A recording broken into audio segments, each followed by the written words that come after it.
Black Ops 4's beta is probably going to be rolling around starting tomorrow. That's something that's unconfirmed at the moment, but given what we saw last week with the beta starting early on Thursday, one can only assume that it's going to happen again for weekend 2 of the Black Ops 4 beta for Xbox One and PC for the first time, and then PlayStation 4 as well for their second weekend.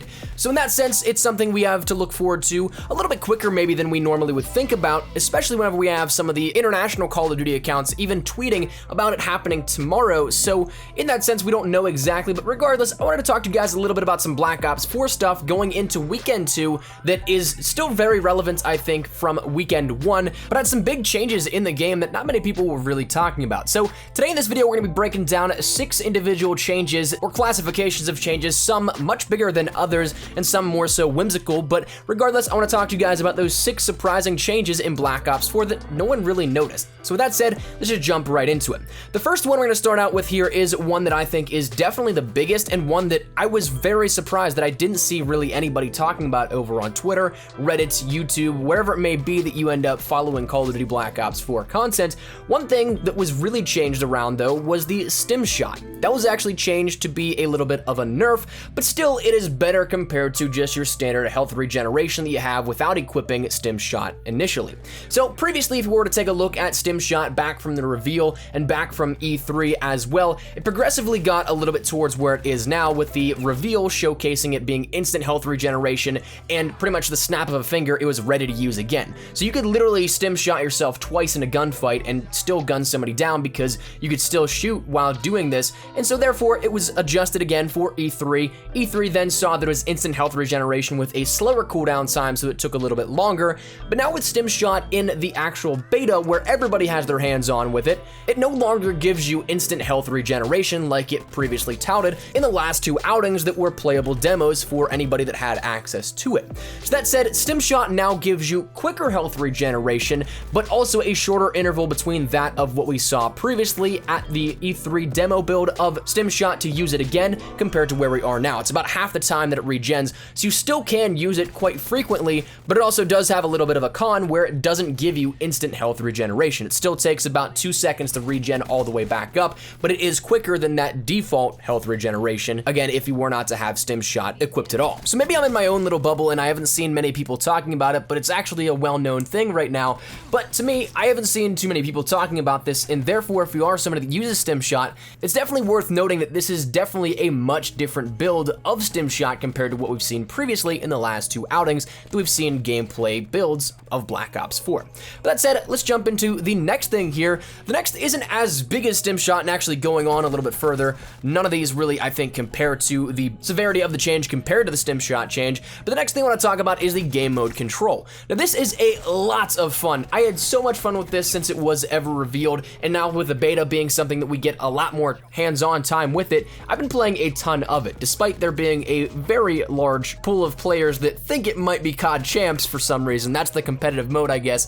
But regardless, whether I'm having a good time just casually playing or if I really want to get my sweatband on, it's a fun mode to try out if you haven't done so already. But there is a little bit of a change out from what we saw at E3 compared to what we see now in the beta, and that dealing with the amount of lives you have per round. So the basic premise of control is you can win either one of 2 ways. You can either capture both control points or eliminate the entire enemy team and reduce the number of lives they have to 0. And as a defender, you have to defend the zones, and essentially you win by either stalling them for time or end up, again, eliminating the entire enemy team and using up all of their lives. The first to win 3 rounds is the ultimate victor of that match, but when you end up taking a look at it, back at the E3 build, the maximum amount of lives a team would have per round is 25. You'd end up having 25 go down to 6, and then it would go down to the individual body count so that there'd be no more respawns left. However, if you take a look at the beta version of this, it's slightly changed just a little bit, but it elongates the games just a tad bit. In the beta build, we have 30 lives total, in which that'll once again go down until once again you hit 6, and then after that, once somebody dies, there's no more respawns available for the rest of your team.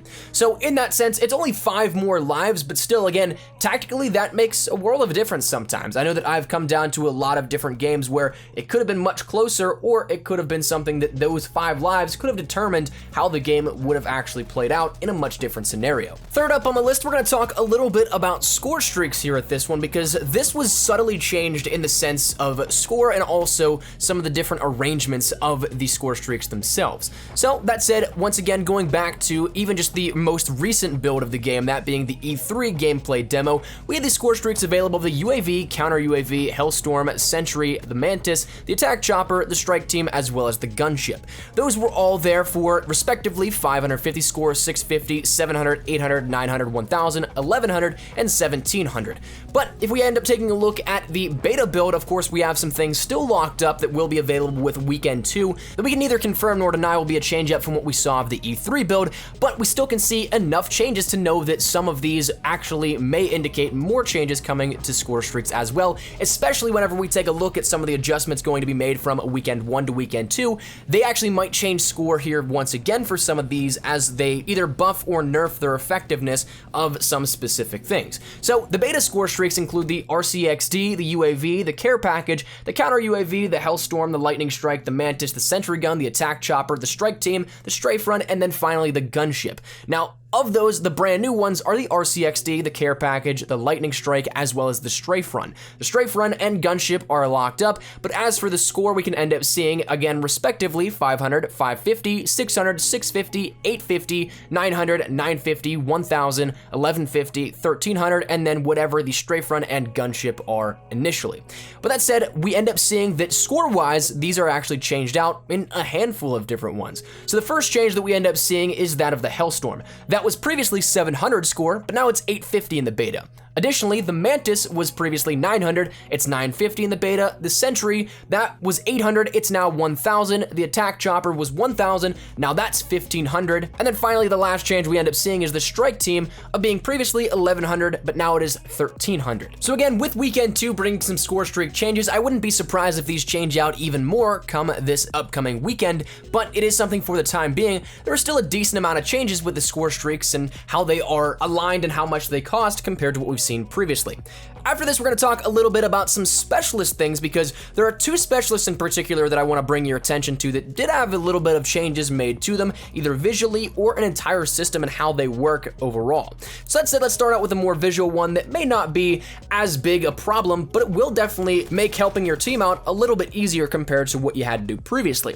So we're going to be talking about the Crash TAC 5 model here at this one, that being Crash's ultimate per se within Black Ops 4, in which whenever you end up acquiring this, you can end up bringing it out and boosting your team up to 200 HP instead of just the standard 150 that they have at max health guaranteed. That said, Crash previously would have to bring out a sort of gun in a sense, and then you'd have to look at one of your teammates, lock on, and then pull the trigger to bring them up to 200 HP and give them that extra boost. So you'd have a little bit of time to do this and be able to do it for whoever you could end up finding in your relative vicinity. So there would be instances where you couldn't do your entire team all at once, and then you'd have to just say settle for a couple of teammates that ended up getting the boost. That's how it was previously, but within the beta, it got a little bit of a buff here with this, because now instead of taking out a Rick and Morty portal gun-esque type of weapon, you end up taking out instead just a regular tablet that will bring up, fun fact, the actual specialists in-game for your team are visible here on this, but that tablet then gives all players on your team across the board 200 HP instantaneously, and it's not something that you have to go and target each individual player to give them that little boost. It just happens across the board, which is definitely nice,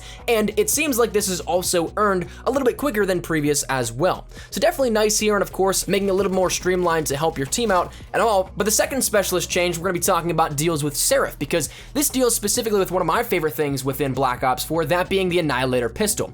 Previously, it was something that you had a designated time frame, but you could end up shooting it off pretty much as you wanted in that time frame. It still did work very similarly to Black Ops 3, where each shot took away a little bit of that time charge, but it definitely had a less effect than that of what we saw in Black Ops 3, and you could end up still spamming this thing and having it out for quite some time.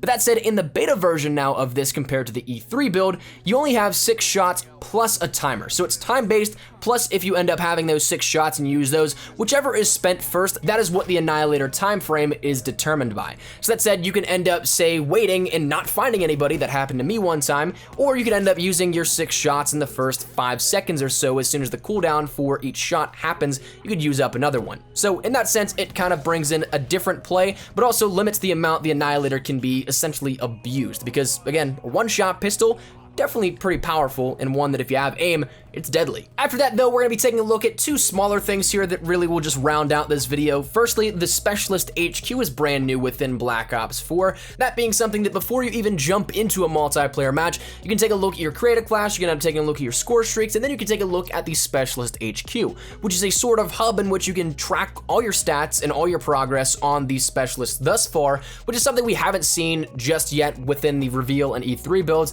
and that's probably due in part just because it's a bigger portion of the game that is going to be released at the actual launch, rather than being one of those things that's relatively a main focus of the gameplay experience as of what E3 and reveals usually like to show off. So that's something that of course is a nice little cool addition. You'll be able to track everything individually. You could do that slightly in I think Infinite Warfare. I don't know about Black Ops 3 off the top of my head if I'm honest. I know that there were things like the specialist transmissions and everything like that and your uniforms, but I don't know if the actual specific details going down and breaking it down further were something that were readily available, but I could be wrong on that one. But regardless, that's something new to Black Ops 4 as of the beta. And then the final thing that we're gonna talk about is again, very small in the grand scheme of things. It's just different icons and different imagery used across the board in some aspects of the menus that you end up seeing in the selectable items for Black Ops 4. So things like the body armor are a different icon. Things like the equipment charge are a different icon. Things like that, just smaller, that on a design level are a little bit interesting to look at and don't really change the overall game in a sense.